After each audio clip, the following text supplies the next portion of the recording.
Oh,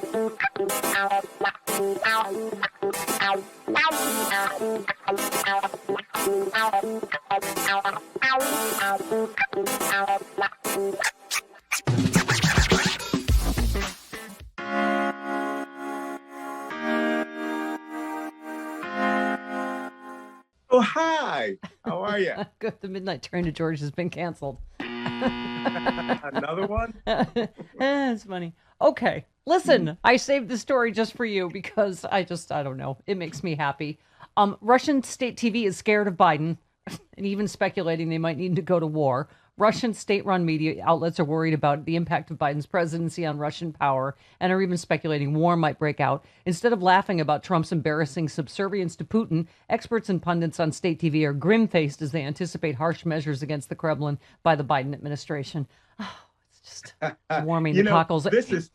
Even the editor-in-chief of RT and Sputnik admitted that Russia is not immune against U.S. sanctions. She said there could be sanctions that would cause us to end up living like we're in Iran. We have vulnerabilities, you know. Oh, it's so sad. It's so sad that we have an American president again, isn't it? You know, this is such a blatantly ridiculous play to turn Joe Biden into Ronald Reagan.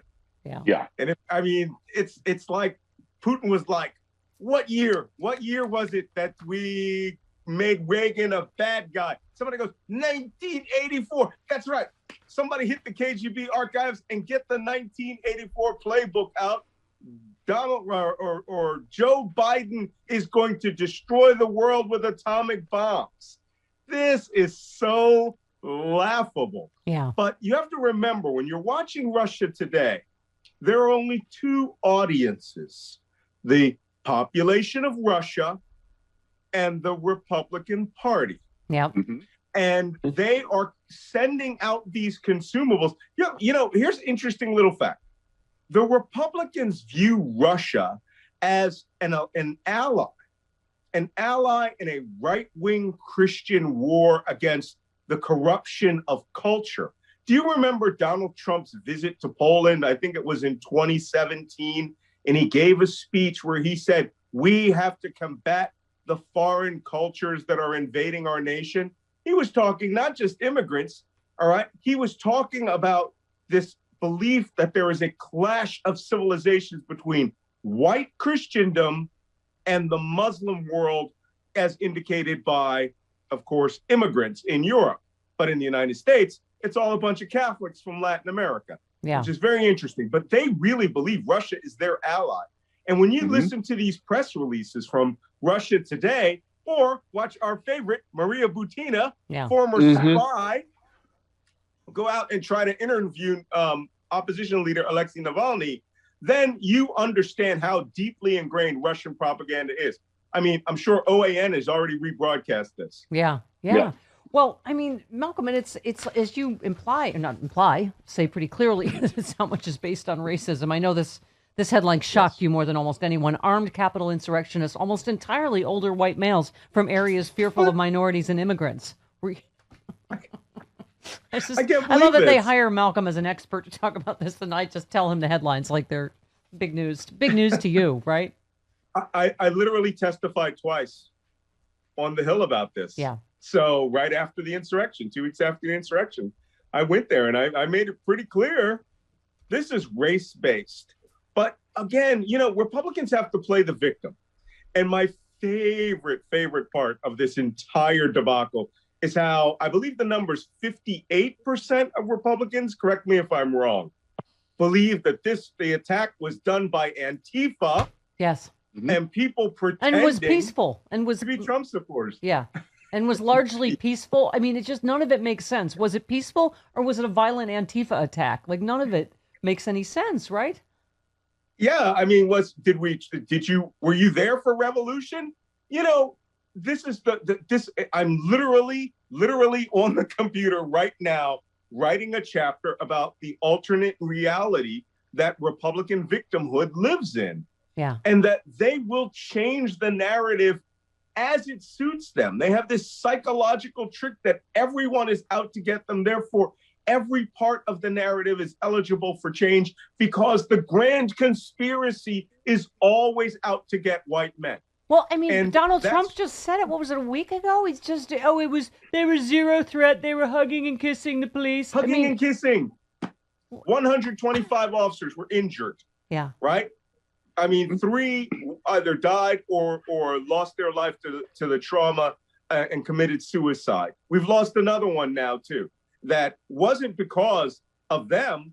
It was inspired by them. Yep. This attack on the Capitol. The Capitol's no longer a great place to go see the hall, statuary hall and Hall of Heroes. It's now a target the way it has been. It hasn't been a target since the day of September 11, 2001. Yeah. Well, let me get more into this shocking study. I mean, only shocking to you, Malcolm. But they just did an analysis of the nearly 400 people that have been arrested thus far. 95% white, 85% male. Many live near and among Biden supporters in blue and purple counties. Most of the people who took part in the assault came from places polling and demographic data showed that were awash in fears that the rights of minorities and immigrants were crowding the rights of white people in American politics and culture. Changes in their local demographics, one of the driving factors. Counties with the most significant declines in non-Hispanic white population are the most likely to produce insurrectionists who now face charges. They alleged by authorities to have taken the law into their own hands on January 6th are typically hail from places where non-white populations are growing the fastest. I mean, just this garbage we've been fed about economic anxiety for so long, right? Is just it's just infuriating, isn't it? And the phrase non-Hispanic white populations means black. Yeah. According to the census. In case you haven't noticed, they mean black. So, it's weird. I mean, I live in a predominantly conservative, predominantly white county, and they complain around here about Hispanic immigrants all the time. There are none. There are zero. Yeah. Which is why I can't get a decent contractor, because none of these guys will go to work. They're taking welfare. So, the guys who really want to go to work, they're somewhere else. So, but it's just absolutely amazing how everything, Steffi, is down on poor, pitiful me. Lyndon Johnson said it. He said it once. He said it well. He said, all you have to do is convince the lowliest, most uneducated, poorest white man that he is better than the best educated, wealthiest black man, and they will empty their pockets for you. Yeah. And this is just an example. These guys decided they were taking back their America, which was a white America, demographics be damned, and they were going to dominate the rest of the nation. And you know what Barry Goldwater said? I picked Bill Miller because he drives LBJ nuts. That's a true story. Okay. Okay. So the House and the Senate and House Intelligence Committees will hold their annual hearings on worldwide threats. You'll probably be invited to that as well, I'm imagining. But they were shelved last year, you remember, after intelligence officials pushed for it to be held entirely behind closed doors over concerns about contradicting Trump. So Adam Schiff, our friend Chairman Schiff, said over the last 4 years, the Trump administration discarded the tradition of open hearings on worldwide threats when it displeased the former president to have his preferred views of rival nations contradicted by agency heads. As a lifelong intelligence professional, that must make, renew your faith, right? That we're back to sort of regular order, right? Yeah, we're back to regular order. But as you said, I'm a little more upset at the leadership who thought we can't make the orange man unhappy, right? Yeah. The whole purpose of being an intelligence professional is the saying that they have over at the CIA, that they've took from the Bible. Give them the truth, and the truth shall set you free.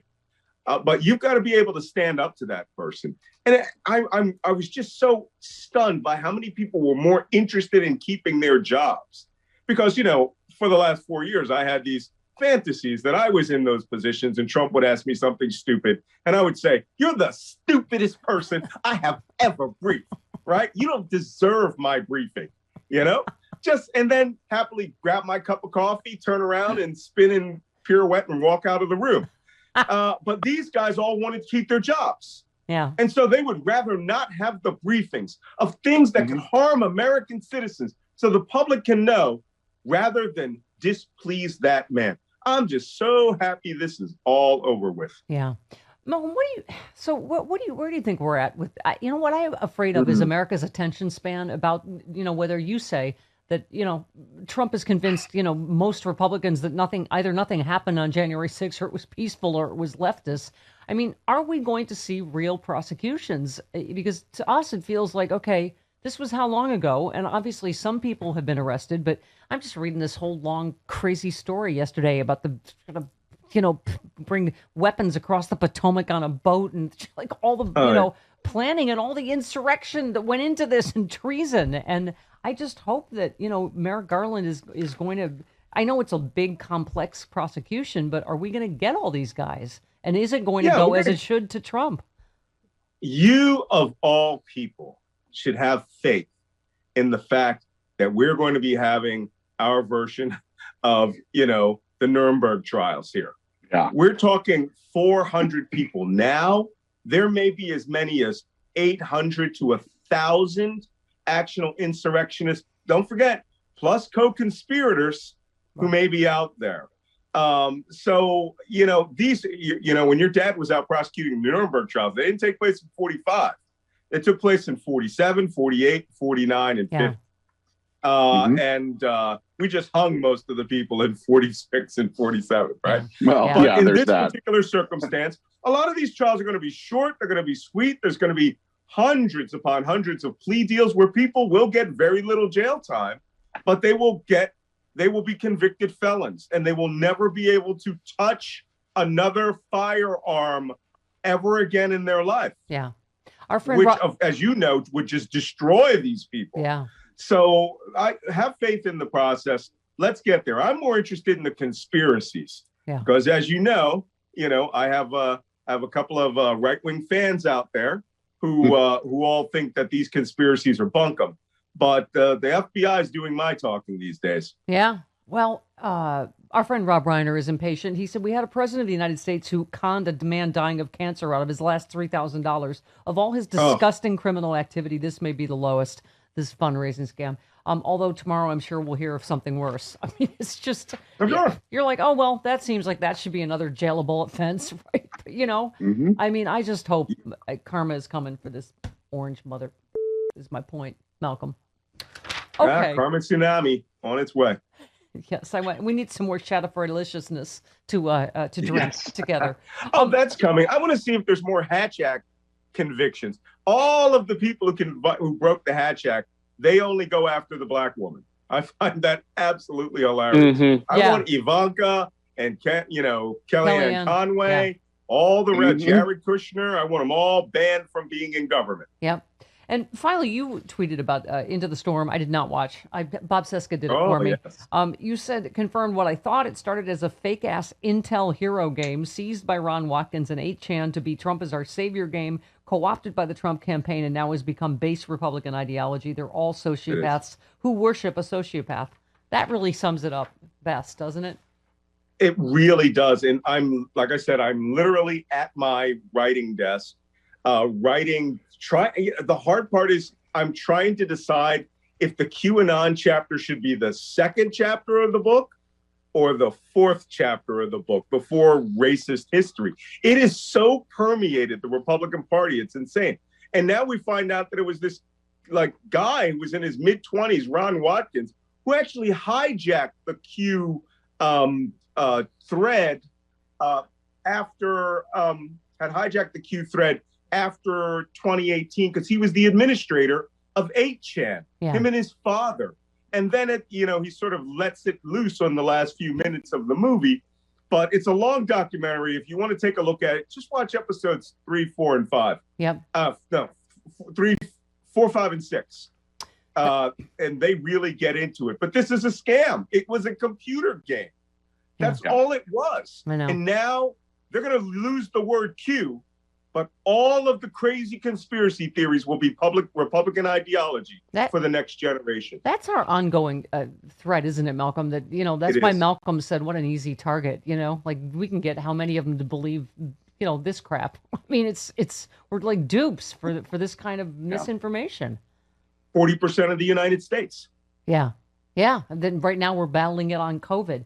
Well, all I know is you are a patriot. I can't believe you said you have a writing desk because I was told on the internet that you don't write your own books because you're black. So I don't. Quick point. Remember Louise Mensch? Oh God, yes. Oh God, yes. Well, Louise Mensch was the person who said that my buddy Chris Sampson wrote all the letters for my mom in boot camp. Oh, but because black men can't write. No, of course not. But her crazy, what I called impeachment porn nuttiness started 1 year before QAnon. And it had all the same things: mass arrests, indictments, super secret spy sources, the military would rescue us. Mm-hmm. I really think Ron Watkins was watching the success of Louise Mensch, which at that time we were calling Luanon, and turned it into QAnon. Well, Malcolm, you're right, is we're not immune to it, as you say on our side, the impeachment porn, things we want to believe because we so badly want justice to come for Donald Trump and all of these criminals. So just, beware, right? Particularly in the middle of COVID, as we were saying, there's so much that, the science is new, it's a new disease, and we have got to get to the same set of facts and science. And so I salute you, sir. What is the name of the new book and when will it be out? Well, we're waiting on the release date, but the new book's called They Want to Kill Americans. Yep. The armed militias, deranged, fanatical terrorists, and deranged ideology of the coming Trump insurgency. Awesome. Can't wait for that. Good. We don't even have a cover yet, but it's just going to be guys with guns.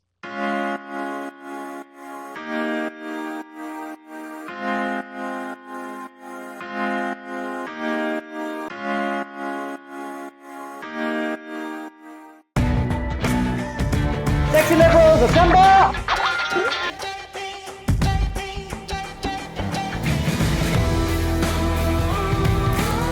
A lot to celebrate. The right to remain tripping your balls off. It's like Illuminati, but with leather. First day at Fight Club, you must fight!